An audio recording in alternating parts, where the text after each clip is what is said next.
Want to stay ahead of fraudsters and across the latest scams? At Which, we helped prevent an estimated £1.8 million in scam losses last year thanks to our Scam Alert newsletter. And each week we provide more information on the latest scam activity, helping protect you, your family and your friends. Stay in the know and avoid falling victim to scammers by joining over 450,000 people already signed up to our free Which Scam Alerts. To join them, head to which.co.uk/scamalert and sign up today.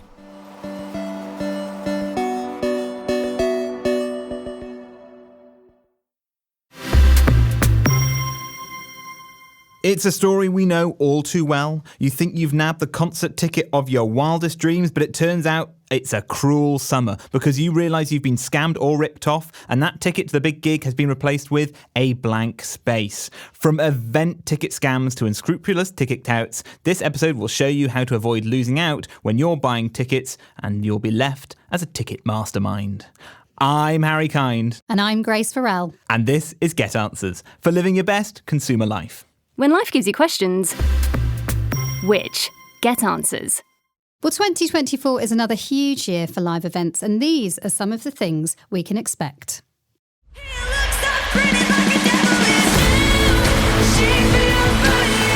We're about to go on a little adventure together, and that adventure is going to span 17 years of music.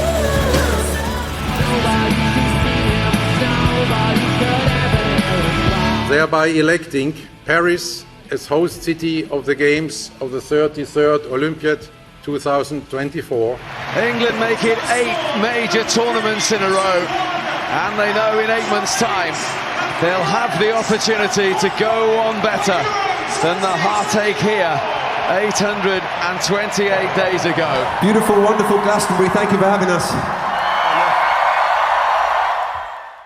So the eagle-eared amongst you will have heard a bit of Taylor Swift, a little bit of Glastonbury, some Oasis and some big sporting events, because this summer we have got the Olympics and the Euros. It's going to be a big year for tickets, and so we've actually got to be prepared for all that comes with that. Are you going to any big events this year, Grace? Nothing massive. I'm going to Camp Festival in July, which I'm really excited about, but no big concerts. Do you know what? I'm just put off by how expensive and hard to get the tickets are. It really is like a whole lot of money for something that actually you can kind of do at home. Taylor Swift's concerts, they're all on Disney Plus. It's not quite the same experience, but it maybe is it not £200 better an experience? I don't know if I'm really taken in by an expensive ticket like that. But £200 doesn't even scratch the surface for some of these tickets. So I've got two live experts in the studio who can help us out with buying tickets. We've got Which's own fraud specialist, Faye Lipson. Hiya. And Adam Webb from the Fanfare Alliance. Hello.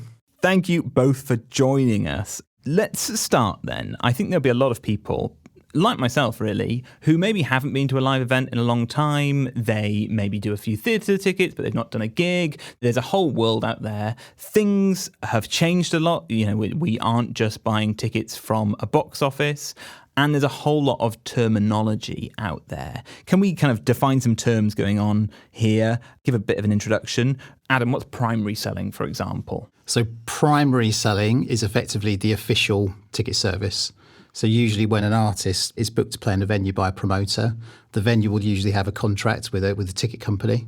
And then the promoter, the rest of the allocation, they'll give to other ticket companies. So Ticketmaster will get a share of the tickets, maybe another ticket company as well. So there'll usually be sort of like 2 or 3 official ticket outlets, which are the primary ticket companies. And those big companies, you mentioned AXS there, Ticketmaster, who are the ones that people kind of might recognise? So the biggest probably by quite a way is Ticketmaster, who are owned by Live Nation, who are the world's biggest promoter.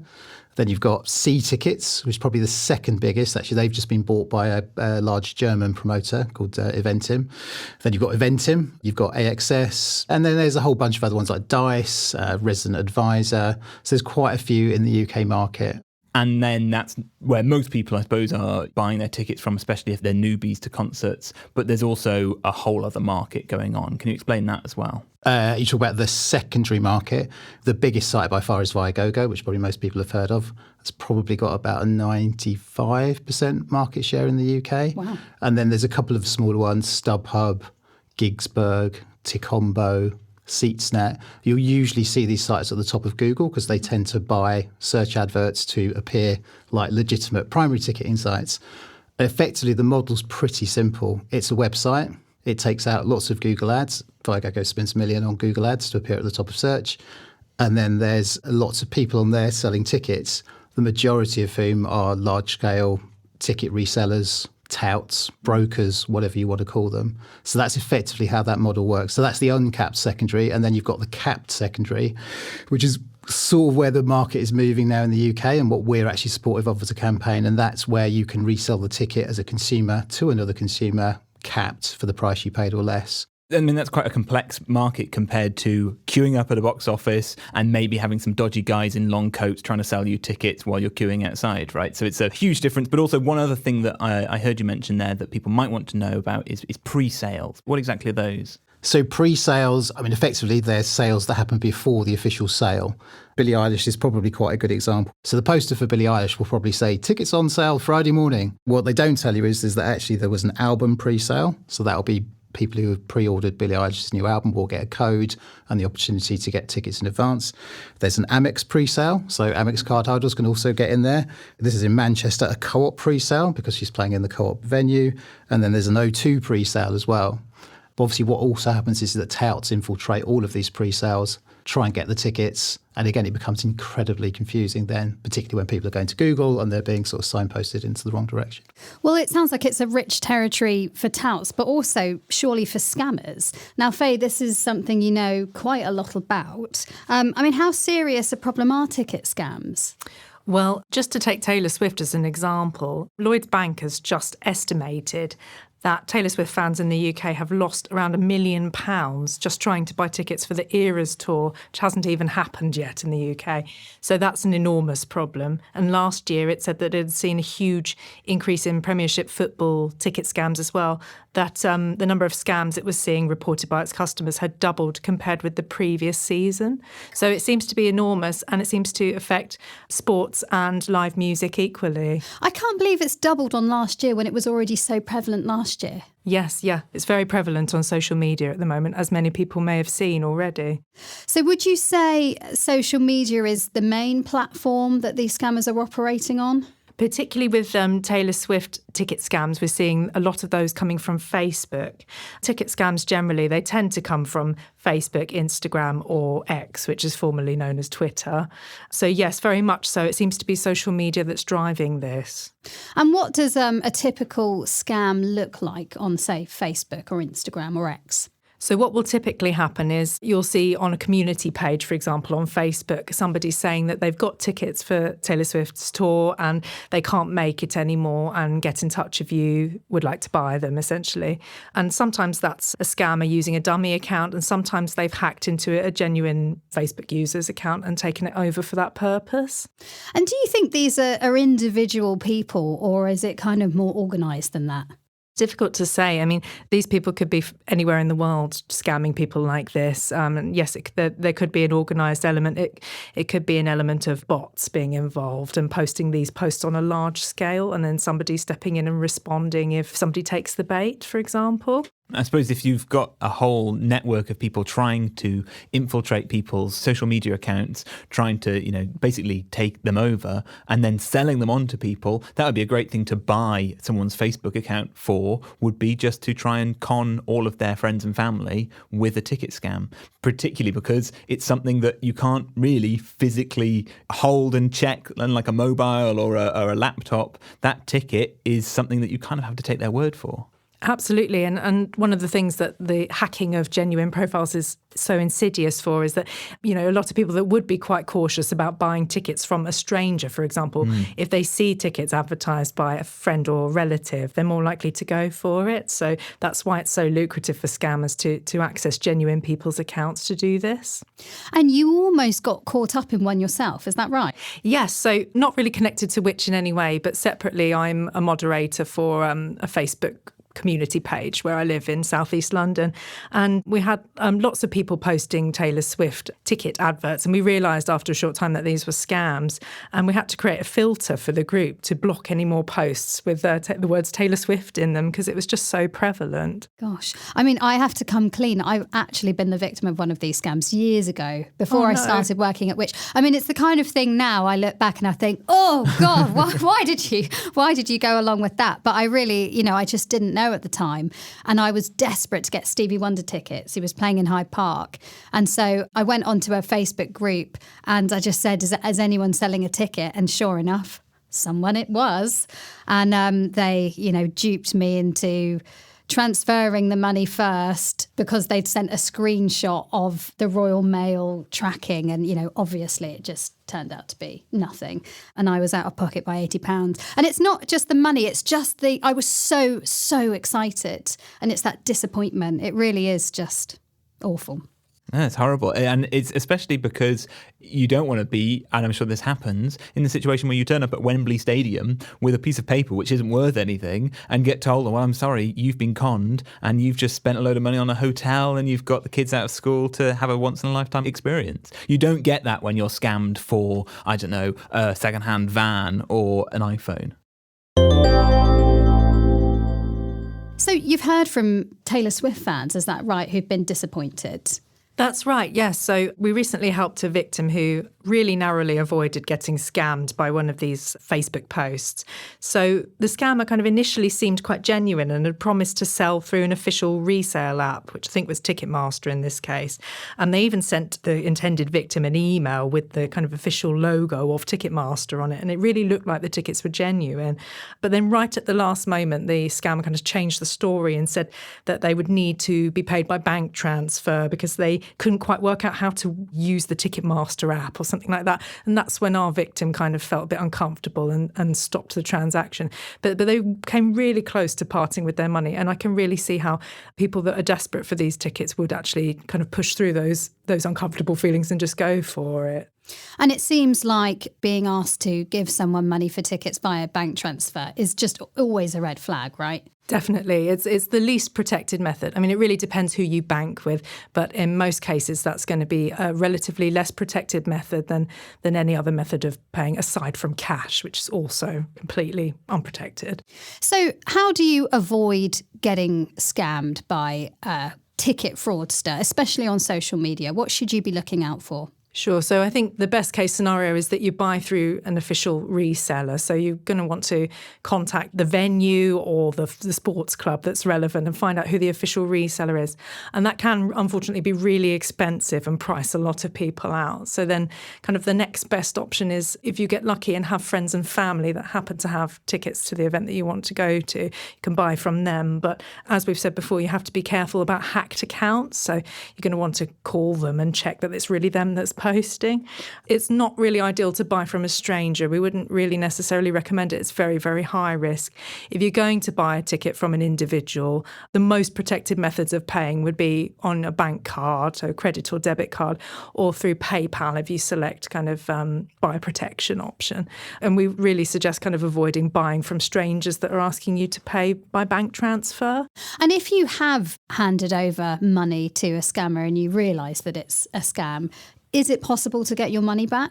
Definitely contact your bank or PayPal as relevant, whoever you've paid through, and it may be possible to get the money back. Again, it's going to depend hugely on which method you've used to pay. Some methods being more protected than others, but it's always worth contacting your bank or provider to see if you can get reimbursed. And what's the best way of reporting these kinds of scams?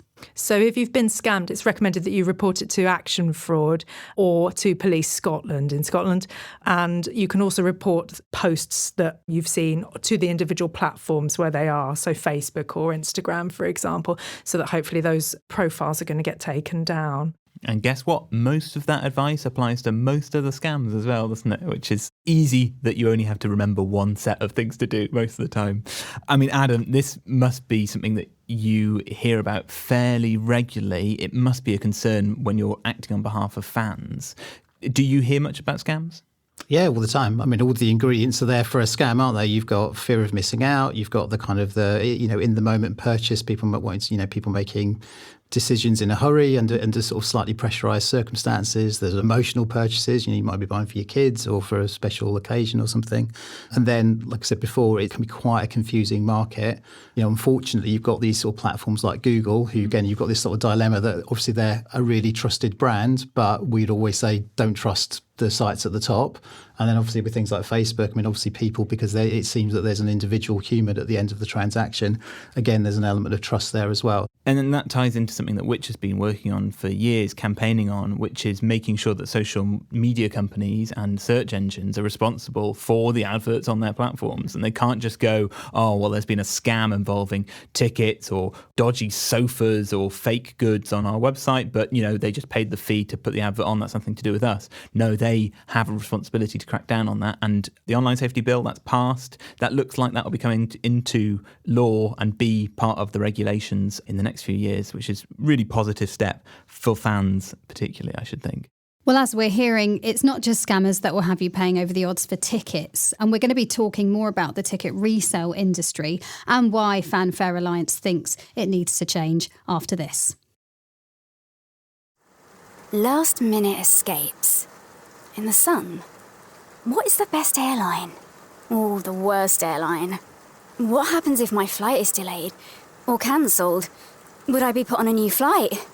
Or would I be refunded? What if it takes me days to get home? Benefits of a UK staycation. When life gives you questions, get answers at which.co.uk.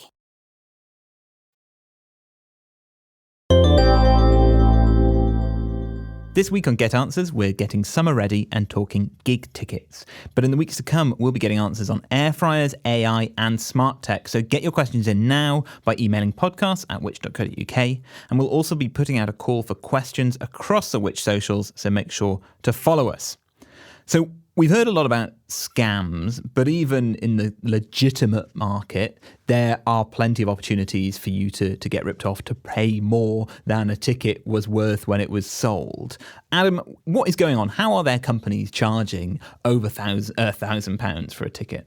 Well, those companies will say that they're not selling you the ticket. They're just the platform that are facilitating that transaction. The old marketplace excuse. Yeah, so obviously, behind the website sits, I think, something like upwards of 70% of the tickets sold through a platform like Viagogo are from large-scale ticket touts. So people who sell more than 100 tickets a year, at least. So I suppose, like with so many marketplaces, whether it's the online marketplaces selling dodgy electrical goods or tickets in this case, I'm sure they say, we are providing a marketplace for fans who no longer want their ticket to sell on a ticket that they just can't go to because they've got the doctors that day.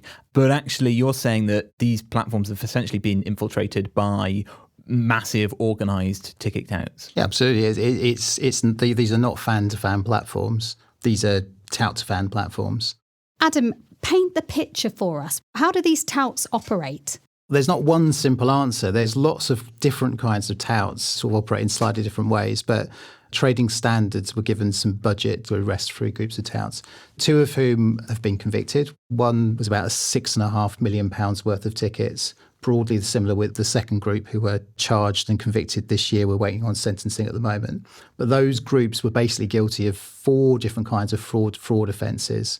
So they'd be using aggressive software, so software that would basically help them to infiltrate pre-sales and on-sales, what people might call bots, to basically elbow genuine consumers out of the way and then buy tickets. They'd be using their friends and family and all their credit cards and use sort of multiple identities. They'd be speculatively listing tickets as well. So they'd be listing tickets they haven't purchased, which we think is a massive problem on these websites. So actually a lot of the time the tickets, for a tout, it's sort of perfect because you don't have to risk your own money, but you can list a ticket you don't possess. If someone buys it, then they'll just find a way to go and buy a ticket somewhere to fulfill the order. So you've got people like that. But there's actually a sort of a new generation of ticket touts as well. We did a piece with You and Yours last year. I guess it's sort of a younger generation who moved from selling trainers and using sort of Discord groups. What's Discord, sorry? So it's basically like a sort of a group community server. It's used by gamers quite a lot. Right. So basically everyone's sitting on the same server and they're talking and communicating. But with this, you have a bot master. So the person who has the technology to sort of, and the keys to sort of get you into the waiting room and over the wall to get the tickets. You don't need any expertise to do this. You pay up, subscribe, and then when the on-sale or the pre-sale happens, they infiltrate the waiting room. They put millions of fake identities up, so it looks like there's like tons of people in the waiting room. So they're blocking off the genuine consumers, and then they effectively jump over the wall, buy what they want to buy, leave, take the fake identities down, and then the real fans can come in. So it's quite sophisticated kind of stuff. It sounds like something from The Matrix, honestly. It's sort of fascinating. So you end up with, like I say, you end up with some people who are targeting certain events, and actually some of them might be, massive fans of music, and they've got a good idea of, what's going to be high demand and what isn't, or a sort of a big artist playing in a small room, that kind of things. And they'll buy, just as many tickets as they can buy, either lawfully, they'll buy within the limits, or they, some of them will have multiple credit cards and multiple identities and potentially committing fraud. This is serious organised crime then we're talking about. Of course, yeah, of course. I mean, obviously there's a couple of impacts. What is, obviously, if you've got people who are siphoning off huge amounts of ticket from the primary market, it makes it harder to get a ticket. And the second thing is, obviously, it makes tickets more expensive because they're trying to sell at a profit and they inflate prices. And I think one of the other knock-on effects of that, and this is particularly coming from America, is that because I think they've got a slightly different attitude over there, you're seeing a kind of the primary market and the bigger promoters are looking at the secondary market and saying, well, our tickets are too cheap, so we're going to dynamically price the tickets to what they are on the secondary market. So we don't think that that's necessarily a very sort of consumer-friendly solution. I think sometimes in this conversation, it's sort of suited a lot of people to be like, oh, it's the bots, as if there's some sort of alien robot army. Again, it's just people who have got access to that technology. And again, like I say, it's quite sophisticated. And to combat it, you need the artist, the promoter, the venue, the ticket company. Everyone's got to be sort of lockstep together to sort of fight it. Is this hitting smaller scale venues and stuff as well? So even if you've not made it massively bigly, you could have all of your tickets being bought up? It's sort of crazy on these sites. And again, a lot of this might be speculative. I did a bit of research earlier this year. I work on an event called Independent Venue Week, which is basically like a celebration of small venues. There's about sort of 200 odd involved. 70 of those venues had ticket touts selling tickets. So quite substantial numbers. And actually, when you broke it down, 3 touts were probably responsible for like 75% of the listing. One was registered in Buenos Aires, one was in Watford, and the other was in the Ukraine. And before we get on to some advice that people can use for when they're buying tickets, let's talk about the positives briefly. Live music is essential for artists now, isn't it? And it's a huge part of the UK economy. I know when Taylor Swift goes somewhere, she boosts the GDP of a country, basically, with her movements. Live music, we need to protect it, right? Yeah, of course. I mean, it's huge. I mean, I think the festival season, obviously, small venues, big arena shows and so on. Yeah, I think at every level, it sort of impacts on communities around the UK. Obviously, we're really good at it. The number of festivals, for instance, is pretty amazing, really, I think. For artists, obviously, that's the thing that they really, really love, is playing before an audience, particularly compared to the kind of more digital world where you're sort of removed, that human element's removed. I think that sort of direct contact is what a lot of people get quite thrilled by, I think. Well, if you want to try and get some of that direct contact, how should people be approaching getting tickets? Say there's a particular artist that they want this summer, they know sales are coming up. What should they do? So the 4 things I would do if I was looking to buy tickets for a show is, one, I'd do my research and preparation. So I'd probably go to the artist's website and I would try and find out who are the official primary ticketing companies for that show that you want to attend.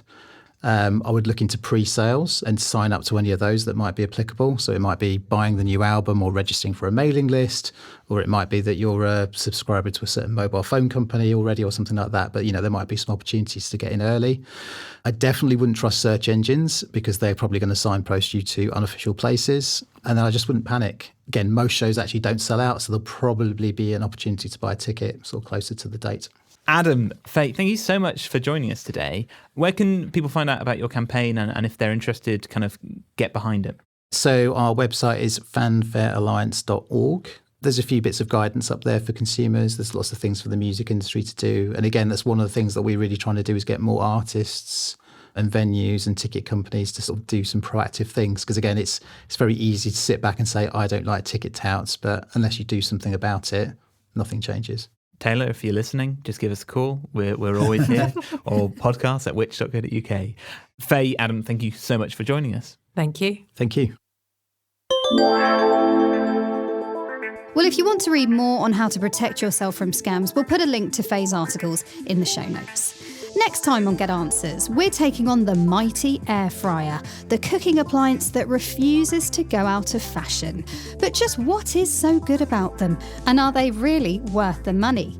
To get your air fryer questions answered by our experts, email us at podcasts@which.co.uk or say hello on social media. We're at WhitchUK on all the main channels.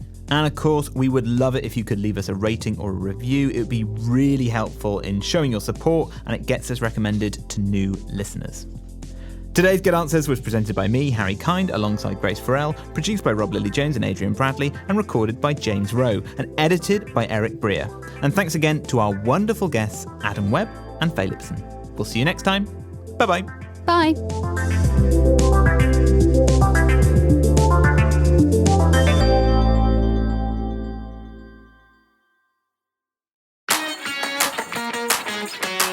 Like listening to podcasts just like this one from the team at Which? Well, we've got some good news. All our podcasts are now available to listen to on YouTube and YouTube Music. So whether you like listening to Get Answers, Which Shorts or Which Money, all episodes can now be listened to directly on YouTube or through the YouTube Music app. To find them, just search for the podcast you'd like to listen to. YouTube's additional functionality also means that you can now read along with subtitles as you listen. Don't panic though, all Which podcasts are still available to listen to elsewhere too. So wherever you listen, we'll see you soon.